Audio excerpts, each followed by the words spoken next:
সুপ্রভাত সুপ্রভাত। কেমন আছেন বন্ধুরা? আশা করি ভালো আছেন। তো বাচ্চাবাবু ঝাড় দিচ্ছে তাই খড়াং খড়াং শব্দ হচ্ছে। আজকে একটু দেরি হয়ে গেছে।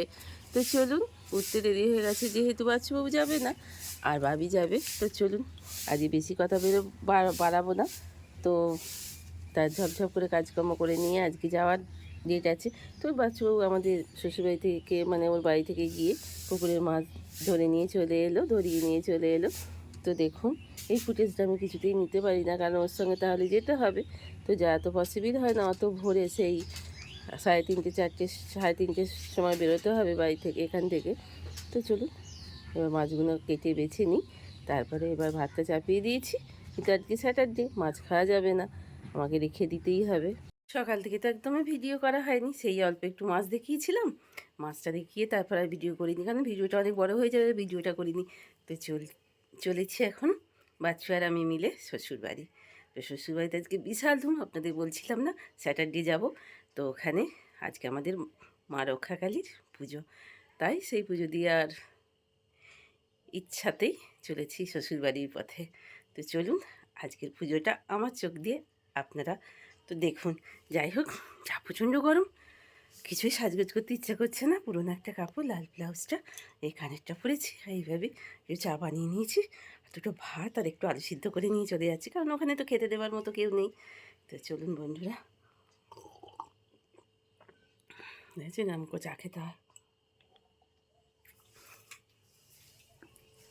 আর ঢক ঢক করে গেলাম, এত তারা জানেন। বাপরে বাপরে বাপ। আর এই ব্যাগটা নিয়ে নিচ্ছি, কিছু পুড়ে নিয়েছি, রাত্রে থাকতে হবে। আর ফ্যান ট্যান সব, জল ফল সব এখান থেকেই নিয়ে যেতে হবে, কারণ ওখানে কোনো কিছুই থাকে না, জানেন তো।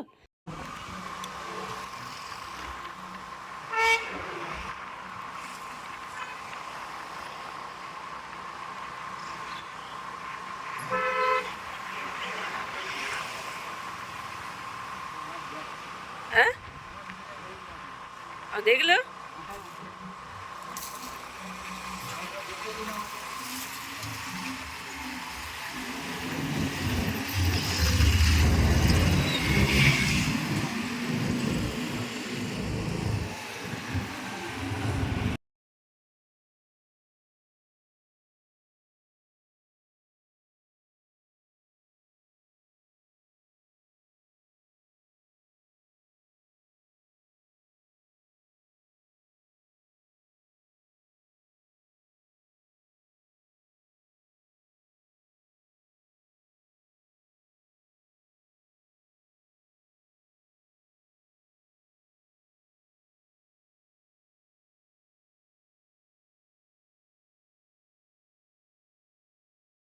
তো বাড়িতে চলে এসেছি, আমরা আসার সঙ্গে সঙ্গে আমার শ্বশুরমশাইও চলে এলেন দেইপুর থেকে। একবারে টোটো বাড়িতে, আমার যেহেতু ফাঁকা বাড়ি, টোটো বাড়িতেই ঢুকে গেল। তো আমার বাড়ির এটা সবটাই আমার বাড়ি, কিন্তু এইভাবেই ফাঁকা বাড়ি, যেহেতু 2000 সালে বন্যাতে সব দেয়াল টেয়াল পড়ে গিয়েছিল, সেহেতু এরমই হয়ে আছে। যেহেতু বাড়িতে কেউ থাকে না, ওনারাও থাকেন না, আমরাও থাকি না, আর আমার মেমারির ভাসুররা ওনারাও থাকেন না বাড়িতে। এই বাড়িতে কেউই থাকেন না। তো বাচ্চি যেহেতু, ভাবি যেহেতু আমাদের সঙ্গে আসেনি, ও অফিসে ছুটি পায়নি, সেহেতু আমি আর বাচ্চুই এসেছি। তো আমরা যাচ্ছি, দেখুন এই রাস্তাটা দিয়েই আমরা যাচ্ছি। আমরা মায়ের মন্দিরের আলোকসজ্জা দিকে এগিয়ে চলেছি। রাস্তাতে সব জায়গাতে শুধু আলোকসজ্জাই দেখছি, ভীষণই ভালো লাগছে। তো আমি এসেছি আমার শ্বশুরবাড়িতে আজকে মা রক্ষাকালী মা বা শ্মশানকালী মায়ের পুজোর উপলক্ষেই।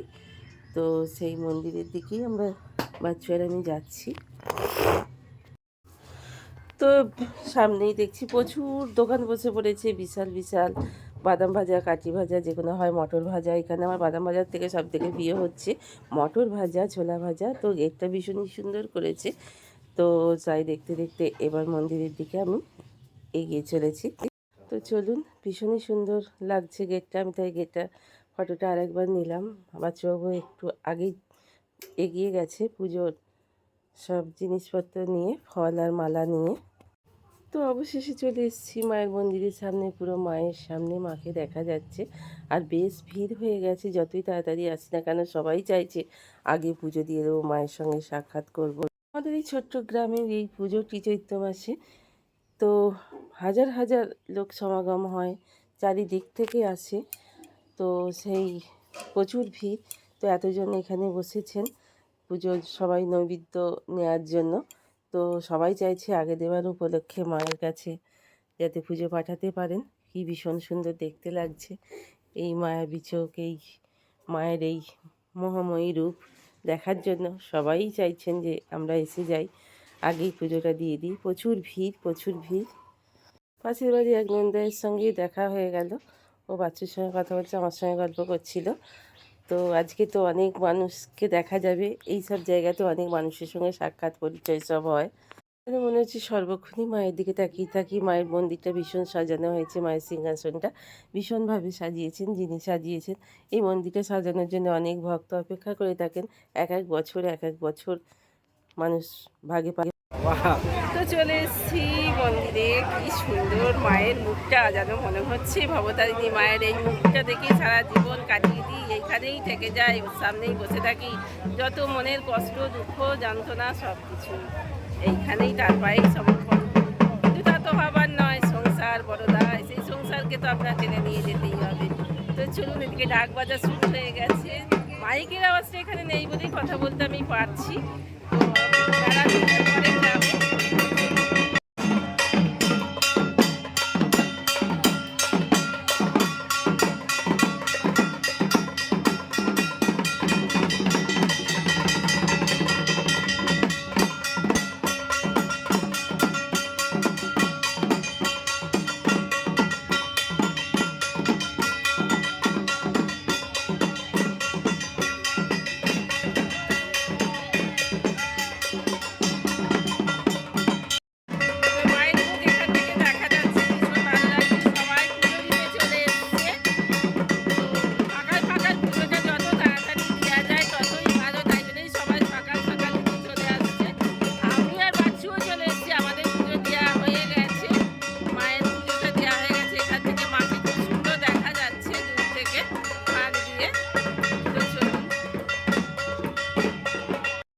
তো চলে এসেছি আমার এক ছোট ভাসুরের বাড়ি, একটু জায়ের বাড়ি।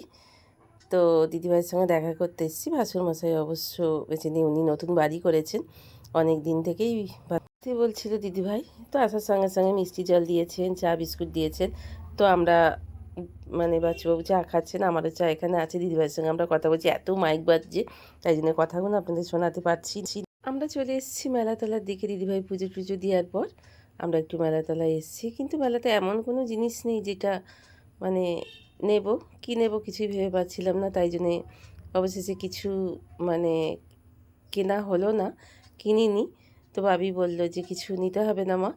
তো বাবির জন্যও কিছু নেওয়া হয়নি, আমার জন্য সেইভাবে কিছু নিলাম। কথাতেই বলে না, মেলায় কিনতে যাব কেউ বলে না, মেলা দেখতে যাব এটাই বলে। তো এখানে কি সুন্দর অনেক রকমের দেখছি নাগরদোলা এসছে, অনেক রকমের জাম্পিং ইয়েগুলো সব এসছে সব এখানে। তারপরে এইটা এসছে, নানা ধরনের সব খেলার জিনিসও সব এসেছে। তো অবশেষে ইচ্ছা হলো একটুখানি কি বলুন তো, ফুচকা খাই। তো চলে এসেছি ফুচকা গাড়ির সামনে, দিদিভাইয়ের আমিই খাবো, বাচ্চাবাবু অবশ্য পছন্দ করেন না খেতে। মেলার জিনিস মানেই কী বলুন তো, প্রচুর দাম। যেহেতু মেমারিতে আমাদের 10 টাকায় 7টা দেয়, এখানে 7টা দিচ্ছে, কিন্তু চাটনি ফুচকা মেমারিতেই 10 টাকাতেই 7টা দেয়, এখানে নিচ্ছে 30 টাকা। তা আমরা দুজনা মিলে 50 টাকার খেলাম। তো বাচ্চাবাবুই খাওয়ালো, যতই ভাবি আমাকে পয়সা দিয়েছিল হাত খরচা করার জন্য। স্বামী সন্তানই তো আমাদের হাউসওয়াইফদের পয়সা দেয়। বাচ্চাবাবুকে দিতে গেলাম, বাচ্চাবাবু বললো খাবো না। তো উনি খেতে চাইছেন না, দিদিভাইয়েরা আমি দুজনে মিলে একটু জমিয়ে ফুচকা খেলাম। তো জমিয়ে জল ফুচকা খাওয়ার পর এবার চাটনি ফুচকা। বাবা, 1 প্লেট চাটনি ফুচকার দাম 30 টাকা, জানেন? আমার না পয়সা খরচা করতে ভীষণই খরচা, আমি ভীষণ কিপটে প্রকৃতির লোক, জানেন তো। আমি খুব জমাতে পছন্দ করি, তো জমিয়ে কিছুই করি না। আমাদের মতো নিম্ন মধ্যবিত্ত ঘরের মানুষরা, আমরার মতো মেয়েরা জমায়, কিন্তু মাসের শেষে নাগরদোলা এসছে, জানেন তো। নাগরদোলা দেখলেই মনে হয় চড়ি, কিন্তু নাগরদোলায় চলার মতো একটা সাথীর খুব প্রয়োজন হয়।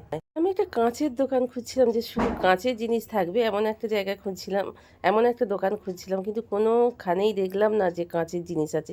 ওই দু একটা কাঁচের গ্লাস এরম আমি খুঁজছিলাম না, বেশ সব কাঁচের বা সেরামিকের জিনিসপত্র থাকবে সেরম একটা দোকান খুঁজছিলাম যেখান থেকে কিছু জিনিসপত্র আমি কিনবো, কিন্তু এখানে দেখলাম একদমই আসেনি। সে আমি একটুখানি জন্য বাড়ি যাব, গিয়ে গিয়ে একটুখানি বসবো একটা বাদামের দোকানে, এখানে চলে এলাম। তো বাদাম মেলাতলায় এসছি, পাঁপড় ভাজা এবং বাদাম ভাজা মটর ভাজা খাবো না, সেটা কখনো তো হয় না। তাই বাদামের দোকানে দাঁড়িয়ে পড়েছি। বাচ্চাবাবু ঝাম করে একটু হেঁচে দিলেন। বাচ্চাবাবু আমার প্রচণ্ড রোদ লেগেছে, হেঁচে নাক টেনে টেনে অস্থির হয়েছে, গাড়ি মাথার যন্ত্রণাও ধরে যাচ্ছে। তো যাই হোক, রোদে রোদেই তো এসছি আমরা। তো বাদামও নিয়ে নিলাম। আর বাচ্চাবাবু জানে মেলার মটর ভাজা আর ছোলা ভাজা আমার ভীষণই পছন্দ। ঘড়িতে বাজছে 11টা নাগাদ। তো আমি বাড়ি থেকে ভাত করে নিয়ে এসেছিলাম আর আলু সিদ্ধ করে নিয়ে এসেছিলাম। প্রতিবেশী কৃষ্ণা আমাকে দিয়ে দিল পটলের তরকারি, একে দিয়ে গেছে। আমরা তখন ঠাকুর মন্দিরে ছিলাম, অনেকটা তরকারিপাতি সব দিয়ে গেছে। দেখুন আলু সিদ্ধ আর ভাত আমি করে নিয়ে এসেছিলাম, তো এটা দিয়েই খাবো ভেবেছিলাম। কৃষ্ণা এসে এক কৌটো পটল আলুর তরকারি দিয়ে গেল। দেখুন মানুষের ভালোবাসা, অজস্র মানুষের আমাদের গ্রামে শ্বশুরবাড়ির দেশের ভালোবাসা, এটাই আমার কাছে অনেক অনেক পাথেয়, অনেক অনেক ভালোবাসার